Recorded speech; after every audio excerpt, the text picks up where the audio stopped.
What's up guys, it's Sam Norris here, the property investors broker and owner of Grand Union Finance, here with another video. And today I'm going to be talking you through 3 things that I learned about business through watching the Undercover Billionaire.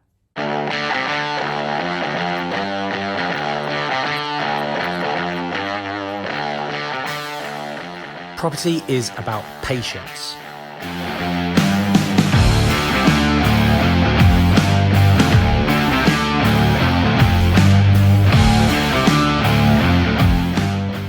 Hey guys, thanks ever so much for sticking around. Now, before we get into things, please take a couple of seconds, if you haven't already, to subscribe to the channel and hit the little notification bell so that you're told every single time a new one of these videos pops up. Of course, please also like the video, really helps me get my message out to as many people as possible.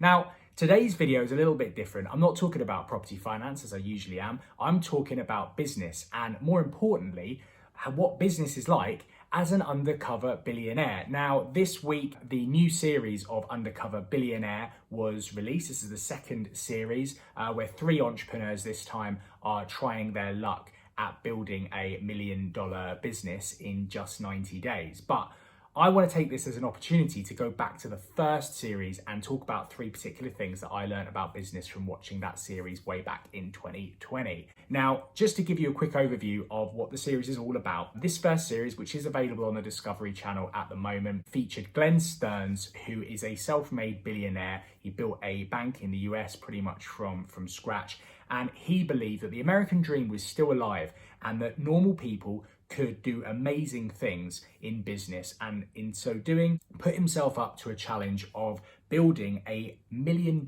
valued business within 90 days. And to start out on this mission, all he had in his back pocket was $100 and a truck. That's it. He's not allowed to use any of his contacts. He wasn't even allowed to use his original name. He had to change his name, and he was dumped in a town that he'd never been to before. It was a place called Erie. I'd never heard of it. Maybe that's just because I'm a Brit, but it was a town called Erie in America, and he basically had to start on this journey to building a $1 million valued business. Now, I won't give away whether he achieved this or not, because that's not the point of this video, but I do recommend that any one of you that's really interested in business, if you can get through some of the sort of OTT American produced side of it, it is a really, really good series for business owners to learn and get an insight into what goes on inside the mind of billionaires. And Glenn certainly is that. It didn't take long for the private jet in the first episode to get a little mention, so and some screen time. So just to prove that this guy is the real deal. Now, number 1 on this list really was that I think what it proved more than anything else is that business is hard. You know, this guy, Glenn Stearns, is a billionaire. He's been there, done it, got the t-shirt, and he found this challenge incredibly difficult. There was plenty of tears. How much of that is, real or produced, remains to be seen. But ultimately, the guy put blood, sweat and tears into this particular task. And there were many, many, many times that he was on the verge of getting things wrong. He fell out with some of his staff members. There was tantrums, there was arguments. There was a period that, well, I'll talk through in a bit more detail towards the end of this video when I reach point number 3, where he was flipping a property and there was lots of issues with that. And, it really highlighted to me the day-to-day grind that a business owner has to go through is actually pretty hard. And so, that's my first takeaway from this program, is that you really do have to work hard to build a business. That laptop lifestyle that the likes of Tim Ferriss and others talk about is not really what most people in business ever end up achieving, and you do have a daily grind. So that was the first thing that I really noticed about this, was that actually business is really freaking hard, and I thought that was really great. Now, point number 2, which I found really interesting, and I felt as though it was going to come up at some point, is that for most business owners and those that are trying to create a base of wealth, property is always around. In the US, they call it real estate, but property is always part of the process, and this was no different. there was a part of this where Glenn was trying to raise some capital, and his main focus in doing that was buying a property, doing it up, and flipping it, selling it on and making a profit. And it was that money that was going to be his starting capital for his business. So he's going to buy a property, renovate it, sell it on, i.e. flip it, and make profit. And that profit is what was going to be the starting capital basically for his business. And if you actually look down the Sunday Times Rich List and things like that, you'll find that so many business owners, although they might be known for other things, Alan Sugar is a great example of this, for somebody who is known for being a business person, Amstrad Computers, working with Sky, all that kind of stuff that he became known for, as an entrepreneur for. Really, the basis of his wealth is in real estate. And this program highlighted that throughout the process of creating the business, buying property was actually part of that business. And spoiler alert for the new series, 2 out of the 3 of the entrepreneurs and business people that are in series 2, within the first episode, have mentioned how property and real estate is going to feature pretty heavily in them creating a $1 million valued business. So already season 2 is following up with this fundamental rule of business from season 1, which is why the second thing that I learned from the Undercover Billionaire is that property nearly always plays a role in building a successful business and a larger wealth strategy. Which brings me on pretty nicely to point number 3 in things that I learned from the Undercover Billionaire, which is that you need an end goal and you need to reverse engineer that. Now, what Glenn does, which I think is just fantastic in this, is he has a very particular process that he goes through. The result that he was trying to achieve was obviously quite evident here. He needed a 90 days, 3 months to build a $1 million business. And what he did was and I think, one of the entrepreneurs in episode 1 of series 2 has already gone straight into trying to actually start a business straight away, day 1 or day 3 or 4, whenever it actually was in this particular episode.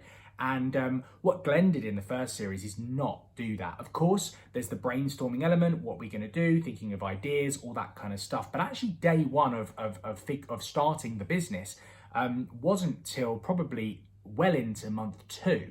And there's a really good reason for that. And I've mentioned it in point number 2. And that is you need starting capital to build any business. And, there are various ways in which you can do that. You can do various different side hustles and pull money together. You can go and find investors. Now, obviously, Glenn didn't really have any investors that he'd go to. He didn't have his black book of people that he's worked with to go and say, hey, John, can I borrow £1 million off you to start this new business? He didn't have those. So he had to sort of side hustle or bootstrap his way there. And how he actually did that was he did it in lots and lots of different stages. He started out, his first stage was, I need to be able to live for this 90-day period. So his first objective within the first few days was to find enough cash to put himself up and feed himself for 90 days. What he did, what was so important about this particular part of the process was he then didn't have to worry. His focus was not on where I'm going to sleep tonight, how am I going to eat tonight, which a lot of the entrepreneurs in the first episode of season 2 are already struggling with that notion. How am I going to put myself up? Glenn actually slept in his van for the first night. It might have even been the first couple of nights to save on cash. He didn't want to spend that $100 unless it was absolutely necessary. And so first things first, he needed a few grand in order to cover himself. And what did he do? He used what was at his disposal. He literally took long walks down the railroad. He found old tires by the side of the rail tracks, and he sold them. And in doing so, look, it was long, hard days. But when you're in business, there's going to be a lot of long, hard days. And he went and did that for 2 or 3 days, built up enough capital to be able to pay for 3 months worth of rent and have some cash aside in order to feed himself for that period of time. So that was done. And I think that was just so important. And it really set up the series to show true life as an entrepreneur and what you need to be thinking about when setting up a business. Now, He then used the same tactic to build up some more money. This money was not his starting capital for his business, although during this process, he visited a business center. He went and met lots of various different people that worked in various different trades within Erie to learn about the culture of the town and what kind of business would do well there. And obviously spitballed with a lot of those people to try and get those people on side to work with him and come up with ideas, which he did very, very successfully. But he obviously in the background was borrowing away, trying to find more money. Now, he didn't just go and repeat the process of selling rubber tires. He understood that in doing that, he wasn't going to be able to get the 30, 40, 50 odd grand that he might need to start a potential business. But he did know that that was pretty successful and he had been able to make a few grand relatively quickly in doing it. So he repeated that process. But then what he needed to do was upscale his trades. And what he then went and did was he bought a second-hand car that he knew that he could get hold of relatively cheaply. And because he's a salesman, he knew he'd be able to sell that car on for a profit through auction, which is basically what he went and did. And instead of spending then 3 or 4 days trawling the streets or down the railroads for these tires, what he did was he traded up, used that to buy a better asset, and traded that on for a much bigger profit in a smaller space of time. Not only did he then think, okay, well now I've got my starting capital, that's not what happened then. He then took it a step further, and this is where the property flip came in. Now, just as a side note, it's a lot easier to buy and sell property in the US than it is over here in the UK. The process is a lot swifter. So he was able to sort of buy, renovate and sell this property within a sort of a 6-week period, which he probably wouldn't be able to do over here in the UK because of the legal requirements and all that kind of stuff that needs to be done. But even so, his next stage was he put the money, instead of putting the money from the sale of the car into the business, he put the money into buying and selling this property, or buying and renovating this property. He asked for the decorator to work, you know, on a relatively tight schedule under their usual value. Sometimes you've got to be cheeky with these kind of things, but he knew that by turning this around, he could make a profit of 30, 40 odd grand, which would be his starting capital to start his business. He then eventually found the business that he wanted to go into, and that was a barbecue restaurant. And in terms of figuring out a process here, what he also realized was just opening a restaurant was not going to make him $1 million. What he needed was a brand. And so the next part of the process, while he was renovating the house, was that he actually entered his so far unopened restaurant into a local barbecue competition, which they won, which enhanced the brand. They then could say, you know, award-winning barbecue, which is obviously going to help. But off the back of that, they also sold merchandise. They created a line of sauces and barbecue rubs and marinades and all that sort of stuff, which they could sell nationwide, which really not only enhanced their brand, but also is going to make them a hell of a lot more money than just bums on seats in a restaurant that as of yet wasn't even open. So that last point of just, you know, understanding the end goal and working a process in order to achieve that, that was probably the most important point of what I learned from this really, really awesome series. And like I said, if you can get over a little bit of the OTT American production on it, there are some amazing lessons to be learned for anyone that is looking to either start in business or upscale and really take their business to the next level. So I really hope this video was helpful and interesting. Go and check out the new series of The Undercover Billionaire. I'm not getting paid to say that, by the way, guys. I'm in no way, shape or form being sponsored for this. I really wish I was, but I'm not. It just is a genuinely an awesome program and someone that I quite admire and I quite enjoy viewing their content. Grant Cardone is actually one of the business owners that's on the new series. So go check that out. It's on the Discovery Channel at the moment. Guys, as I said, if you've enjoyed this video, please give it a like. And if you haven't already, hit that subscribe button. And I really look forward to catching up with all of you on the next video coming very, very soon. For now, see you later.